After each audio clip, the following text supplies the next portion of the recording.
ಎಲ್ಲರಿಗೂ ನಮಸ್ಕಾರ. ನನ್ನ ಹೆಸರು ಛಾಯಾ ಅಂತ. ಒಂದು ಕಾಲೇಜಲ್ಲಿ ಕೆಮಿಸ್ಟ್ರಿ ಪ್ರೊಫೆಸರ್ ಆಗಿ ವರ್ಕ್ ಮಾಡ್ತಾ ಇದ್ದೀನಿ. ನನ್ನ ಇಂಟೆನ್ಷನ್ ಏನು ಈ ಚಾನಲ್ನ ಸ್ಟಾರ್ಟ್ ಮಾಡೋದಕ್ಕೆ ಅಂದರೆ ಸಾಧ್ಯ ಆದಷ್ಟು ಕೆಮಿಸ್ಟ್ರಿ ರಿಲೇಟೆಡ್ ಟಾಪಿಕ್ನ ಸಿಂಪಲ್ ಆಗಿ ಕನ್ನಡದ ಹೇಳುವಂಥ ಪ್ರಯತ್ನ ಮಾಡ್ತಿದ್ದೀನಿ. ಕೆಮಿಸ್ಟ್ರಿ ಇಷ್ಟ ಇಲ್ಲದವರು ಕೆಮಿಸ್ಟ್ರಿ ಕಡೆಗೆ ಸೆಳೆಯುವಂಥ ಪ್ರಯತ್ನ ನನ್ನ ಚಾನಲ್ ಮುಖಾಂತರ ಮಾಡ್ತಾ ಇದ್ದೀನಿ. ಪರ್ಟಿಕ್ಯುಲರ್ಲಿ ಕನ್ನಡ ಮೀಡಿಯಂ ಹುಡುಗರಿಗೆ, ರೂರಲ್ ಹುಡುಗರಿಗೆ ಹೆಲ್ಪ್ ಆಗಲಿ ಅಂತ ಕೆಮಿಸ್ಟ್ರಿನ ಕನ್ನಡದ ಹೇಳುವಂಥ ಪ್ರಯತ್ನ ನನ್ನ ಚಾನಲ್ ಮುಖಾಂತರ ಮಾಡ್ತಾ ಇದ್ದೀನಿ. ನೀವೇನಾದರೂ ರಾಣಿ ಚೆನ್ನಮ್ಮ ಯೂನಿವರ್ಸಿಟಿನಲ್ಲಿ ಓದ್ತಾ ಇದ್ದೀರಾ, ಫೋರ್ತ್ ಸೆಮ್ಮಲ್ಲಿ ಇದ್ದೀರಾ ಅಂತಂದರೆ ನಿಮಗೆ ಕೆಮಿಸ್ಟ್ರಿನ ಒನ್ ಆಫ್ ದಿ ಮೇಜರ್ ಸಬ್ಜೆಕ್ಟಾಗಿ ತೊಗೊಂಡಿದ್ದೀರಾ SEPನಲ್ಲಿ ಅಂತಂದರೆ ನಿಮ್ಗೆ ಆಲ್ರೆಡಿ ಗೊತ್ತಿರುತ್ತೆ. ಒಟ್ಟು 4 ಯೂನಿಟ್ ಇರುತ್ತೆ ಕೆಮಿಸ್ಟ್ರಿನಲ್ಲಿ. ಅದರಲ್ಲಿ 3ನೇ ಯೂನಿಟ್ದು ವೀಡಿಯೋಸ್ನ ನಾನೀಗ ಅಪ್ಲೋಡ್ ಮಾಡ್ತಾ ಇದ್ದೀನಿ. 3ನೇ ಯೂನಿಟಲ್ಲಿ 2 ಸಬ್ ಟಾಪಿಕ್ಸ್ ಬರುತ್ತೆ. ಒಂದು ರಿಯಾಕ್ಟಿವ್ ಇಂಟರ್ಮೀಡಿಯೇಟ್ಸ್ ಅಂತ ಕರಿತೀವಿ, ಇನ್ನೊಂದು methods of identification of reaction mechanism ಅಂತ ಹೇಳ್ತೀವಿ. ರಿಯಾಕ್ಟಿವ್ ಇಂಟರ್ಮೀಡಿಯೇಟ್ಸು ಆಲ್ರೆಡಿ ಎಲ್ಲ ವೀಡಿಯೋಸ್ನ ನಾನು ಅಪ್ಲೋಡ್ ಮಾಡಿದ್ದೀನಿ ಅಕಾರ್ಡಿಂಗ್ ಟು ಸಿಲೆಬಸ್. ಅದೇ ಥರ ಯೂನಿವರ್ಸಿಟಿ ಕ್ವಶನ್ ಪೇಪರಲ್ಲಿ ಕೇಳಿರೋಂಥ ಕ್ವಶನ್ಸ್ನು ಡಿಸ್ಕಸ್ ಮಾಡಿದ್ದೀನಿ. ಅದೇ ಥರ methods of identification of reaction mechanism ಅಂತ 2ನೇ ಸಬ್ ಟಾಪಿಕ್ ಏನಿದೆಯಲ್ಲ ಅದರದ್ದು 6ನೇ ವಿಡಿಯೋ ನಾನು ಇವತ್ತು ಅಪ್ಲೋಡ್ ಮಾಡ್ತಾ ಇರುವಂಥದ್ದು. There are 9 different methods to identify the reaction mechanism. ಕೊಟ್ಟಿರುವಂಥ ರಿಯಾಕ್ಷನ್ ಮೆಕ್ಯಾನಿಸಮ್ನ ಇದೇ ಪಾತಲ್ಲಿ ಹೋಗ್ತಾ ಇದೆ, ಇದೇ ರೀತಿಯಲ್ಲಿ ಆಗ್ತಾ ಇದೆ, ಇದೇ ಥರ ಬಾಂಡ್ ಕ್ಲೀವ್ ಆಗ್ತಾ ಇದೆ, ಇದೇ ಥರ ಇಂಟರ್ಮೀಡಿಯೇಟ್ ಫಾರ್ಮೇಷನ್ ಆಗ್ತಿದೆ, that intermediate is following this path to get the product. ಅದನ್ನು ಹೇಳ್ತೀವಲ್ಲ, ಅದಕ್ಕೆ ನಾವೇನಂತ ಕರಿತೀವಿ ಐಡೆಂಟಿಫಿಕೇಶನ್ ಆಫ್ ರಿಯಾಕ್ಷನ್ ಮೆಕ್ಯಾನಿಸಮ್ ಅಂತ ಹೇಳ್ತೀವಿ. ಒಟ್ಟು 9 ಮೆಥಡ್ ಇದೆ. ಅದೇ ಥರ ಯೂಸಿಂಗ್ ದಿ ಕೆಟಲಿಸ್ಟ್ ಯೂಸ್ ಮಾಡಿಕೊಂಡು ರಿಯಾಕ್ಷನ್ ಮೆಕ್ಯಾನಿಸಮ್ನ ನಾವು ಪ್ರಿಡಿಕ್ಟ್ ಮಾಡ್ಬೋದು. ಸೊ ಅದನ್ನು ನಾನು ಈ ವಿಡಿಯೋದಲ್ಲಿ ಡೀಟೇಲ್ ಆಗಿ ಎಕ್ಸ್ಪ್ಲೈನ್ ಮಾಡೋಣ ಅಂತ ಅಂದ್ಕೊಳ್ತಾ ಇದ್ದೀನಿ.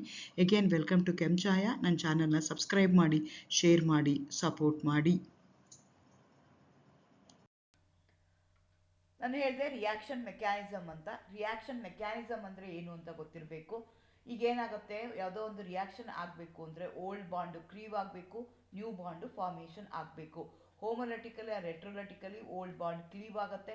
That going to lead to intermediate. That intermediate will going to give the product. The entire path in which your reactants are getting converted into products through intermediates. The entire path, entire ಜರ್ನಿಗೆ ನಾವೇನಂತ ಕರಿತೀವಿ, mechanism ಅಂತ ಹೇಳ್ತೀವಿ. 2 reactants ಇರುತ್ತೆ. ಅದರಲ್ಲಿ 2 ರಿಯಾಕ್ಟೆಂಟ್ಸಲ್ಲಿ ಒಂದಕ್ಕೆ attacking reagent ಅಂತ ಕರಿತೀವಿ, ಇನ್ನೊಂದಕ್ಕೆ ಸಬ್ಸ್ಟ್ರೇಟ್ ಅಂತ ಕರಿತೀವಿ. ಅಟ್ಯಾಕಿಂಗ್ ರಿಯೇಜೆಂಟ್ ಏನು ಮಾಡುತ್ತೆ, ಸಬ್ಸ್ಟ್ರೇಟ್ ಮೇಲೆ ಹೋಗಿ ಅಟ್ಯಾಕ್ ಮಾಡುತ್ತೆ. While attacking it going to cleave the bond either homolytically or heterolytically. Homolytically cleave ಆಯಿತು ಅಂದರೆ ಫ್ರೀ ರ್ಯಾಡಿಕಲ್ ಬರುತ್ತೆ. ಹೆಟ್ರೋಲೆಟಿಕಲಿ ಕ್ಲೀವ್ ಆಯಿತು ಅಂತಂದರೆ ರ್ಯಾಡಿಕಲ್ಸ್ ಬರುತ್ತೆ. ಐದರ್ ಕಾರ್ಬೋಕೆಟಿಯಾನ್ ಆರ್ ಕಾರ್ಬೆನಿಯಾನ್ ಬರುತ್ತೆ. ಅದ್ರದ್ದು ಲೈಫ್ ಸ್ಪ್ಯಾನ್ ತುಂಬ ಕಡಿಮೆ ಇರುತ್ತೆ. They are highly unstable. ಅವು ಹೇಗೆ ಸ್ಟೇಬಲ್ ಆಗ್ತವೆ ಅಂತಂದರೆ either by resonance, inductive effect, hyper conjugation ಎಫೆಕ್ಟಲ್ಲಿ ಅವು ಸ್ಟೇಬಲ್ ಆಗ್ತವೆ. Then they immediately get converted into product. The entire path ನಾವೇನಂತ ಕರಿತೀವಿ, ಮೆಕ್ಯಾನಿಸಮ್ ಅಂತ ಕರಿತೀವಿ. Reaction mechanism play very important role in order to understand the chemical reaction. ಯಾವ product ಬರ್ತಾ ಇದೆ, ಎಷ್ಟು ಪರ್ಸೆಂಟೇಜ್ ಬರ್ತಾ ಇದೆ, ಅದು ಆ ಪ್ರಾಡಕ್ಟ್ ಬರಬೇಕು ಅಂತಂದರೆ ರಿಯಾಕ್ಷನ್ ಮೆಕ್ಯಾನಿಸಮ್ ಏನಾಗಿರ್ಬೋದು, ಇನ್ವೆಸ್ಟಿಗೇಷನ್ ಆಫ್ ಪರ್ಟಿಕ್ಯುಲರ್ ರಿಯಾಕ್ಷನ್ ಅದನ್ನು ನನಗೆ ಗೊತ್ತಾಯಿತು ಅಂದರೆ ಆ ರಿಯಾಕ್ಷನ್ನ ನಾನು ಕಂಟ್ರೋಲ್ ಮಾಡ್ಕೊಳ್ಳೋಕ್ಕೆ ಈಸಿ ಆಗುತ್ತೆ. In order to get more product ನನಗೆ ಈಸಿ ಆಗುತ್ತೆ. ಹಾಗಾಗಿ ರಿಯಾಕ್ಷನ್ ಮೆಕ್ಯಾನಿಸಮ್ ತಿಳ್ಕೊಳ್ಳೋವಂಥದ್ದು ತುಂಬ ಇಂಪಾರ್ಟೆಂಟ್ ಆಗುತ್ತೆ. ನಾನು ಹೇಳಿದೆ ಇಂಟರ್ಮೀಡಿಯೇಟ್ಸ್ ಅಂತ, ಅವ್ರದ್ದು ಲೈಫ್ ಸ್ಪ್ಯಾನ್ ಎಷ್ಟಿರುತ್ತೆ ಅಂದರೆ 10⁻⁻14 ಸೆಕೆಂಡ್ಸ್ ಇರುತ್ತೆ. ಅಷ್ಟು ತುಂಬ ಕಡಿಮೆ ಇರುತ್ತೆ. ಕೆಲವೊಂದು ಸಲ ಐಡೆಂಟಿಫಿಕೇಷನ್ ಮಾಡ್ಬೋದು, ಕೆಲವೊಂದು ಸಲ ಐಸೋಲೇಷನ್ ಮಾಡ್ಬೋದು, ಕೆಲವೊಂದು ಸಲ ಡಿಟೆಕ್ಷನ್ ಮಾಡ್ಬೋದು. ನೌಡೇಸ್ ವಿ ಹ್ಯಾವ್ ಸ್ಪೆಕ್ಟ್ರೋಸ್ಕೋಪಿಕ್ ಟೆಕ್ನಿಕ್. ಅದ್ರ ಪ್ರಕಾರ ನಾವೇನು ಮಾಡ್ಬೋದು, ಇದೆಯಾ ಅಂತ ನೋಡ್ಕೋಬೋದು. ಅದ್ರ ಮೇಲೆ ನನಗೆ ಬಂದಿರೋವಂಥ ಪಾಸಿಬಿಲಿಟೀಸ್ ಏನೇನಿದೆ, ಈ ಪ್ರಾಡಕ್ಟ್ ಬಂದಿದೆ ಅಂತಂದರೆ ರಿಯಾಕ್ಷನ್ ಮೆಕ್ಯಾನಿಸಮ್ ಪ್ರಾಬಬಿಲಿಟೀಸ್ ಏನಿದೆ, ಮೈ ಪ್ರೀವಿಯಸ್ ನಾಲೆಡ್ಜ್ಗೆ ಅದು ಸೂಟ್ ಆಗ್ತಾ ಇದೆಯಾ, ಆ ಬೇಸಿಸ್ ಮೇಲೆ ನಾವೇನು ಮಾಡ್ತಾ ಹೋಗ್ಬೋದು ಅಂತಂದರೆ ರಿಯಾಕ್ಷನ್ ಮೆಕ್ಯಾನಿಸಮ್ನ ಪ್ರಿಡಿಕ್ಟ್ ಮಾಡ್ಬೋದು. ನಿಮ್ಮ ಸಿಲೆಬಸ್ ಪ್ರಕಾರ 9 ಬೇರೆ ಬೇರೆ ಮೆಥಡ್ಗಳನ್ನ ಕೊಟ್ಟಿದ್ದಾರೆ.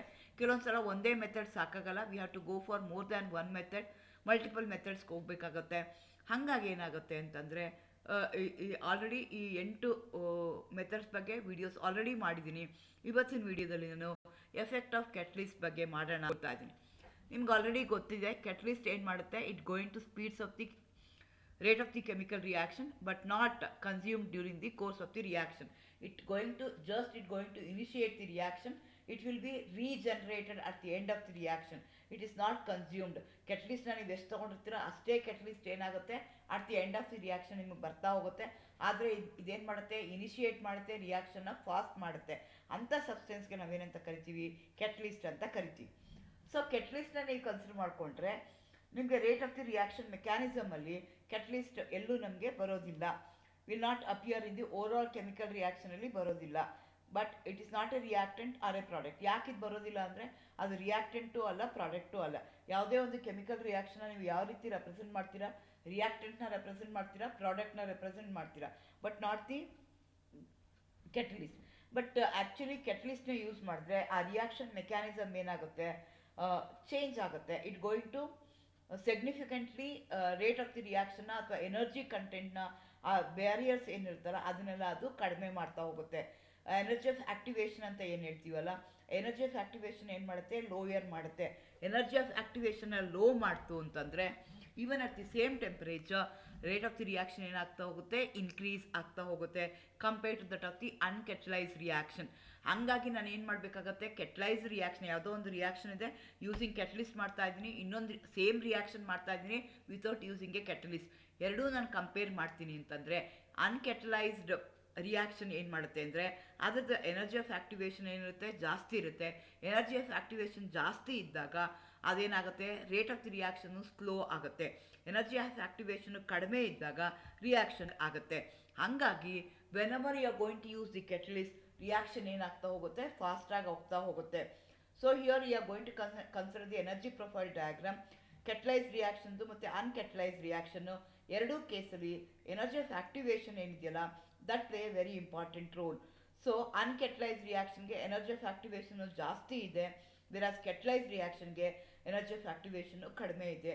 ಕೆಟಲಿಸ್ಟ್ ಏನು ಮಾಡುತ್ತೆ, it going to decrease, it going to lower the activation energy. ಹಾಗಾಗಿ ಪ್ರಾಡಕ್ಟ್ ಫಾರ್ಮೇಷನ್ನು ಫಾಸ್ಟಾಗಿ ಬರುತ್ತೆ, ರೇಟ್ ಆಫ್ ದಿ ರಿಯಾಕ್ಷನ್ನು ಫಾಸ್ಟಾಗಿ ಆಗುತ್ತೆ. So catalyst provides the alternative path. Catalyst ಏನು ಮಾಡುತ್ತೆ, ಆಲ್ಟರ್ನೇಟಿವ್ ಪಾತ್ನ ಪ್ರೊವೈಡ್ ಮಾಡುತ್ತೆ. Thereby it going to decrease the energy of activation. ಆ ರಿಯಾಕ್ಟೆಂಟ್ ಮಾಲಿಕ್ಯೂಲ್ಸು ಬ್ರೇಕ್ ಮಾಡುತ್ತೆ, ಟೆಂಪರರಿ ಬಾಂಡ್. ಆದರೆ ಏನಾಗುತ್ತೆ, ಆ ಕೆಟಲಿಸ್ಟ್ ಏನು ಮಾಡುತ್ತೆ, ಟೆಂಪರರಿ ಬಾಂಡ್ನ ಮಾಡುತ್ತೆ ವಿತ್ ಅ ರಿಯಾಕ್ಟೆಂಟ್.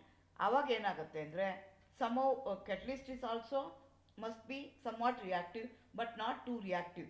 ಅದು ತುಂಬ ರಿಯಾಕ್ಟಿವ್ ಇರಬಾರ್ದು, ತುಂಬ ಸ್ಲೋನು ಇರಬಾರ್ದು, ತುಂಬ ಫಾಸ್ಟು ಆಗಿರ್ಬೋದು. ಓಲ್ಡ್ ಬಾಂಡ್ ಬ್ರೇಕ್ ಆಗಿದ ತಕ್ಷಣ ಏನಾಗುತ್ತೆ, it going to make a bond with a catalyst.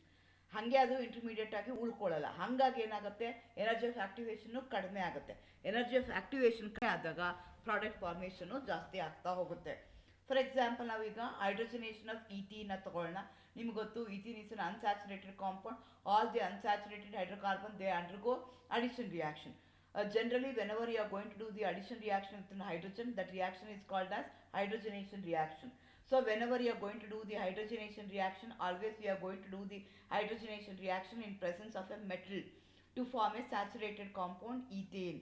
ಹೇಗಾಗುತ್ತೆ ಅಂತಂದರೆ, ಫಸ್ಟ್ ಏನಾಗುತ್ತೆ, ಹೈಡ್ರೋಜನ್ ಏನು ಮಾಡುತ್ತೆ, lands on the surface of the catalyst, breaks its bond to form hydrogen atom bonded to the surface. ಅಲ್ಲಿ ಕೆಳಗಡೆ ನೋಡ್ಕೊಳ್ಳಿ, ಈಗ 1 2 3 4 5 ಸ್ಟೆಪ್ಸ್ ಇದೆ ಅಂತ ಹೇಳ್ತಾ ಇದ್ದೀನಿ ನಾನು. ಮೊದಲನೇದು ಏನಾಗ್ತಿದೆ, ಈಥೀನು ಇದೆ, ಹೈಡ್ರೋಜನ್ನು ಇದೆ. ಫಸ್ಟ್ ಹೈಡ್ರೋಜನ್ ಏನು ಮಾಡುತ್ತೆ, it going to sit on the catalyst. ನಾವು there also we are going to use the finely divided ಕೆಟಲಿಸ್ಟ್ನ ಯೂಸ್ ಮಾಡ್ತೀವಿ. ಸರ್ಫೇಸ್ ಏರಿಯಾ ಜಾಸ್ತಿ ಇರುತ್ತೆ, ಅಲ್ಲೇನಾಗುತ್ತೆ, ಹೈಡ್ರೋಜನ್ ಹೋಗಿ ಕೂತ್ಕೊಳ್ಳುತ್ತೆ. ಹೈಡ್ರೋಜನ್ ಏನಾಗಿದೆ, ಎಚ್ ಮತ್ತು ಎಚ್ ಮಧ್ಯದಲ್ಲಿ ಕೋವೆಲೆಂಟ್ ಬಾಂಡ್ ಇದೆ. ಸರ್ಫೇಸ್ ಮೇಲೆ ಕೂತ್ಕೊಂಡಾಗ ಅದೇನಾಗುತ್ತೆ, ಹೆಚ್ಚು ಬೇರೆ ಬೇರೆ ಆಗಿ ಕೂತ್ಕೊಳ್ಳುತ್ತೆ ಅದ್ರ ಮೇಲೆ. ಆ ಎಚ್ ಏನು ಮಾಡುತ್ತೆ ಅಂದರೆ, ಅದು ಸೆಕೆಂಡ್ ಸ್ಟೆಪ್ಪಲ್ಲಿ. The hydrogen lands on the surface of the catalyst and breaks it bond to form hydrogen atom bonded to the surface. ಎರಡನೇದಲ್ಲಿ ಏನಾಗ್ತಿದೆ, ಹೈಡ್ರೋಜನ್ ಬಾಂಡ್ ಬ್ರೇಕ್ ಆಗುತ್ತೆ. ಬ್ರೇಕ್ ಆದಮೇಲೆ ಹೈಡ್ರೋಜನ್ ಏನು ಮಾಡುತ್ತೆ, ಆ ಮೆಟಲ್ ಕೆಟಲಿಸ್ಟ್ ಮೇಲೆ ಲ್ಯಾಂಡ್ ಆಗುತ್ತೆ. ಥರ್ಡ್ ಸ್ಟೇಜಲ್ಲಿ ಏನಾಗುತ್ತೆ, ಡಬಲ್ ಬಾಂಡ್ ಇದೆ, ಪೈ ಎಲೆಕ್ಟ್ರಾನ್ಸ್ ಇರುತ್ತೆ. That pi electrons also going to sit on the metal surface, finely divided metal surface ಮೇಲೆ ಕೂತ್ಕೊಳ್ಳುತ್ತೆ. That also going to make a bond. ಅಲ್ಲಿ ಡಬಲ್ ಬಾಂಡ್ ಬ್ರೇಕ್ ಆಗುತ್ತೆ. ಹಂಗಾಗಿ ಏನು ಮಾಡುತ್ತೆ, ಮೆಟಲ್ ಜೊತೆಗೆ ಅದು ರಿಯಾಕ್ಟ್ ಮಾಡುತ್ತೆ ಥರ್ಡ್ ಸ್ಟೇಜಲ್ಲಿ. ಫೋರ್ತ್ ಸ್ಟೇಜ್ಗೆ ಬಂದರೆ ನಿಮ್ಗೆ ಏನಾಗ್ತಿದೆ ಅಂತಂದರೆ, ಒಂದು ಹೈಡ್ರೋಜನ್ ಏನಿದೆಯಲ್ಲ that going to react with a carbon and there will be a bond formation. It going to detach from the metal surface. ಅದೇನಾಗುತ್ತೆ, ಕಾರ್ಬನ್ಗೆ ಅಟ್ಯಾಚ್ ಆಗುತ್ತೆ. Carbon atom then migrate until they collide with a bound carbon species. ಅದಕ್ಕೆ ನಿಮಗೆ 4 ಬರುತ್ತೆ. ಅದಾದಮೇಲೆ ಇನ್ನೊಂದು ಹೈಡ್ರೋಜನ್ನು ಹಾಗೆ ಆಗುತ್ತೆ. Thereby you are going to form the product. ಅಲ್ಲಿಗೇನಾಗ್ತಿದೆ, ಅಲ್ಲಿ ಆಗ್ತಾ ಇದ್ದಂಗೆ ಕಾರ್ಬನ್ ಏನು ಮಾಡುತ್ತೆ, ಇನ್ನೊಂದು ಹೈಡ್ರೋಜನ್ ಜೊತೆ ಕಂಬೈನ್ ಆಗುತ್ತೆ. ಹಾಗಾಗಿ valence of the carbon satisfy ಆಗುತ್ತೆ. ಹಾಗಾಗಿ immediately it going to leave the surface of the catalyst. ಈ ರೀತಿಯಾಗಿ ಕೆಟಲಿಸ್ಟ್ ಯೂಸ್ ಮಾಡಿದ್ರೆ ಏನಾಗುತ್ತೆ, ಎನರ್ಜಿ ಆಫ್ ಆಕ್ಟಿವೇಶನ್ ಕಡಿಮೆ ಆಗುತ್ತೆ, ರೇಟ್ ಆಫ್ ರಿಯಾಕ್ಷನ್ನು ಫಾಸ್ಟಾಗಿ ಆಗುತ್ತೆ.